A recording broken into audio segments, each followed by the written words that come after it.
A wealthy 68-year-old woman, whose craving for love leads her to a dangerous affair. She had everything: money, a mansion overlooking the sea, art on the walls, and wine in the cellar. But every night she dined alone. And then one day she didn't. His name was Leo, 29, a bartender.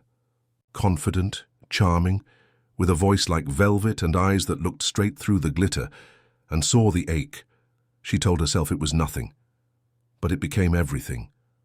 Have you ever been loved, or just skillfully studied? Let me know.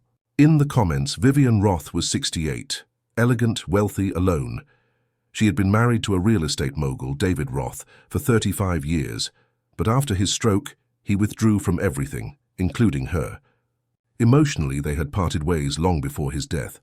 Now she lived alone in a coastal mansion, hosting charity events, smiling politely, filling her calendar, but not her heart. She had lovers, yes, but they were discreet, distant, transactional. What she missed wasn't sex. It was the feeling of being wanted, really wanted.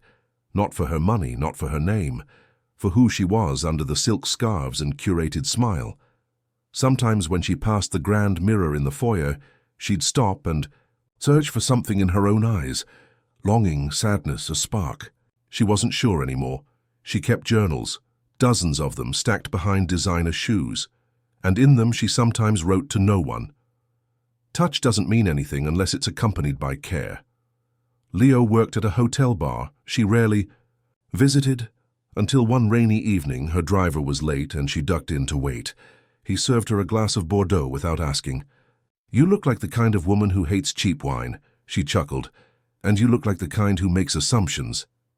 They talked, not about investments or travel or politics, but about her favorite books and his dreams of opening a jazz cafe. He didn't fawn, didn't flatter, just listened, and when she left, he handed her a napkin with one line scribbled, "You deserve more than polite silences in grand rooms." It wasn't signed, but it was already imprinted. That night, she lay in her Egyptian cotton sheets and read the napkin again and again. The handwriting wasn't rushed. It was patient, and it made her feel like someone had seen behind the velvet curtain. She returned the next week. Then again. Each time, she lingered a little longer. Her driver knew to circle the block without asking. Her assistant stopped questioning the unscheduled detours. Vivian didn't owe anyone an explanation, not anymore. Leo remembered things, small things, like how she tapped her ring on the glass when lost in thought, that she hated foam in her cappuccino, that she paused before laughing, like checking if joy still belonged to her. One evening, as the bar cleared out, he leaned in and kissed her hand. Not the way young men often do to charm, but slowly, like he was memorizing the feel of it. Another night he kissed her cheek and whispered, "You wear solitude like silk." By the time he kissed her lips, it was neither sudden nor reckless. It was an exhale long withheld. They began meeting in secret, not because of scandal, she was a widow, but because some intimacies are quieter in the dark. She rented a private loft across town where the furniture didn't know her late husband's shape. Leo called it their sanctuary. He cooked for her there once, pasta with anchovies and lemon. The kitchen smelled like rosemary and rain. She watched him move, barefoot, humming quietly, and felt something unravel in her chest. "I forgot what it feels like to be anticipated," she said. He looked up. "You deserve to be studied," she wrote in her journal afterward.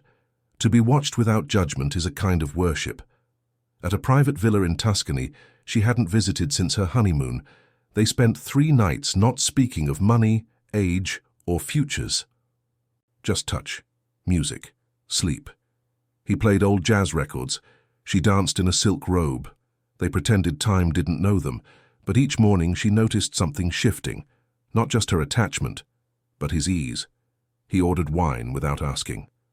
Took conference calls in her guest room. Left shaving cream on the sink, claimed space. She watched him cross the marble floor barefoot, book tucked under his arm, and felt a ripple of both safety and warning. And part of her, against every curated instinct, wanted him to. But something changed. Leo became possessive, protective in a way that didn't feel like care. It felt like surveillance. He began asking questions about her estate, her will, her assets.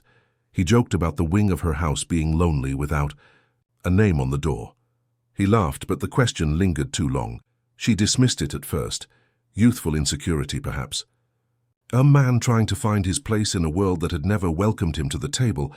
But then she found him reading documents in her study, her financial planner's reports, a notarized power of attorney form tucked between folders. "Just curious," he said, casual, too casual. Her world began to tilt. She realized how often he hovered by her phone, how he now took calls in hushed tones, stepping out just before answering, how he always had an excuse not to take her picture when she asked. The little things began to add up: jewelry misplaced, passwords needing reset, a few bottles missing from her private cellar. She called her friend Elaine, an attorney who once hired private security after her own divorce. They found no crime, but enough gaps, enough blurred stories to make Vivian's stomach coil in on itself. She confronted him one evening as he stepped out of the shower, towel slung low, dripping. "Confidence, what were you doing in my study?" He blinked. "Looking for a pen." "You were in the locked drawer." He paused, then scoffed. "Do you really think I need your money? You think I'm that kind of man?" She didn't respond, but her silence was loud. He raised his voice. Accused her of mistrust, of seeing ghosts where there were none, of turning affection into suspicion. She let him speak, then walked away. That night, he didn't sleep in her bed. She didn't ask him to. She lay awake, watching the shadows shift. On the ceiling, her hand curled around the edge of her pillow, but it never reached for the other side. And for the first time since Leo entered her life, she felt cold. Not the kind of cold that needed a blanket, the kind that came from waking up. Vivian planned. One final evening, she asked her staff to take the night off, set the table herself, 2 places, candlelight, soft jazz humming in the background. She wore red, not scarlet. Burgundy, the color of full-bodied wine and slow-burning resolve. Leo arrived just past 7, bringing a bottle she already owned, wearing the cologne she had once complimented. He kissed her cheek as if everything were still theirs. They laughed, danced. She let herself move slowly against him, memorizing the rhythm, the warmth, the illusion. During dinner, he asked about Tuscany, if she planned to return. She said nothing. He poured the wine, told her he'd been thinking they should travel, start fresh, maybe Mexico, where no one knew their story. "We could build something from the ground up," he said. She smiled, and then looked him in the eyes. "Do you love me?" she asked. He paused. Too long. Then, "You know I care about you." She exhaled, slow, steady. That wasn't the question. She reached under the table and pulled out a slim envelope. Inside, a check already signed, a generous amount, enough for him to disappear with comfort and a story to tell. She slid it across the table. "This is not a gift," she said. "It's a closing of what I mistook for something safe."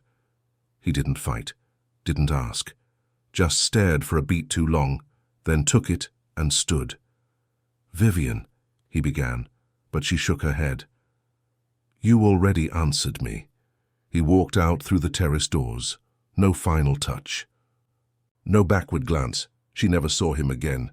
But in the drawer where she kept the napkin from the bar, she placed a second note.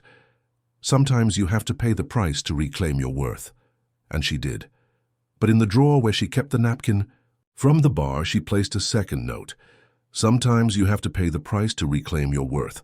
Vivian still walks the terrace at night. She still plays sati, still drinks Bordeaux.